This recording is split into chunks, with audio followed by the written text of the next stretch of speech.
முதலமைச்சர் ஸ்டாலினை தோற்கடித்த வி.எஸ். பாபு யார் தெரியுமா? 2011 சட்டமன்ற தேர்தலில் கொளத்தூர் தொகுதியில் முதலா மு.க. ஸ்டாலின் ஜெயிக்கிறதுக்கு களத்தில் வேலை செஞ்சவர்.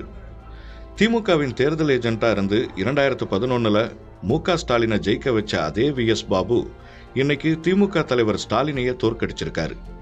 கொளத்தூர் தொகுதி உருவாக்கப்பட்டதிலிருந்து 2011 சைதை துரைசாமி, 2016 ஜே.சி.டி. பிரபாகர், 2021 ஆதி ராஜாராம் இவங்க எல்லாம் அதிமுக வேட்பாளராக போட்டிக்கிட்டப்போ ஸ்டாலின் எளிதாக ஜெயிக்க முடிஞ்சுது. ஆனால் விஜய் கட்சி வேட்பாளர்கிட்ட கொளத்தூர் தொகுதியில் தோல்வி அடைஞ்சிருக்காரு. கொளத்தூர் தொகுதி புரசைவாக்கம் தொகுதியில் பிரிக்கப்பட்டு புதுசாக உருவாக்கப்பட்ட தொகுதி. பழைய புரசைவாக்கம் தொகுதியில் 2006ஆம் ஆண்டு திமுக எம்எல்ஏவாக இருந்தவர் தான் வி.எஸ். பாபு. அதனால் புரசை வி.எஸ். பாபுன்னு தான் அவரை கூப்பிடுவாங்க. ஒரு காலத்தில் வட சென்னையில் அதிமுகவின் முகமாக பி.கே. சேகர்பாபு இருக்கும்போது திமுகவின் முகமாக இருந்தவர் வி.எஸ். பாபு. அதாவது அதிமுக மாவட்ட செயலாளராக சேகர்பாபு இருந்தார், திமுக மாவட்ட செயலாளராக வி.எஸ். பாபு இருந்தார். அதிமுகவிலிருந்து சேகர்பாபு நீக்கப்பட்டப்போ அவர் திமுகவில் போய் சேர்ந்தார். திமுகவுக்கு சேகர்பாபு வந்ததும் வி.எஸ். பாபுவோட செல்வாக்கு குறைஞ்சது. கருணாநிதி தலைவராக இருக்கும்போது தலைமை கிட்ட இருந்த நெருக்கம் ஸ்டாலின் கிட்ட இல்லை. உடனே திமுகவிலிருந்து விலகின வி.எஸ். பாபு அதிமுகவில் போய் சேர்ந்தார்.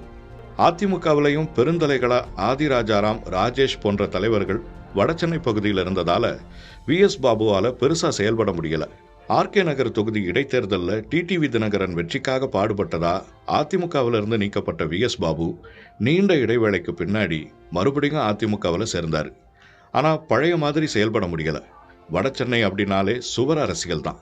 கொளத்தூர் தொகுதி முழுக்க அதிமுகவின் சுவர் விளம்பரங்களை வரைஞ்சி ஸ்டாலினுக்கு டஃப் கொடுத்தாரு. ஆனாலும் கட்சிக்குள்ள சரியான வளர்ச்சி இல்லை.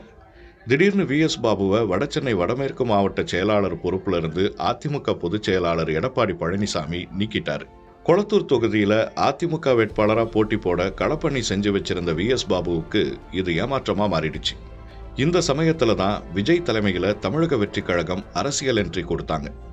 மக்கள் கூட்டம் இளைஞர்கள் மத்தியில் தாவேகாவுக்கு இருந்த செல்வாக்கு எல்லாத்தையும் கணிச்சு தாவேகாவில் இணைஞ்சாரு வி.எஸ். பாபு.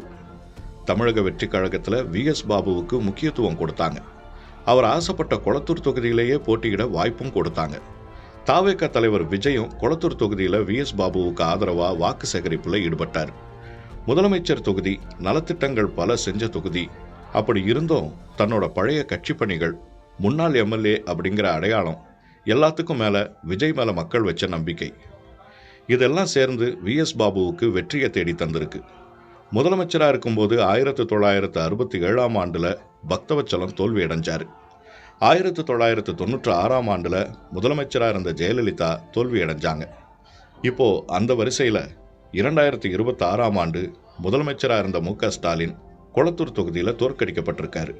வி.எஸ். பாபு அப்படிங்கிற கள செயல்பாட்டாளர் இதை சாத்தியப்படுத்தியிருக்காரு.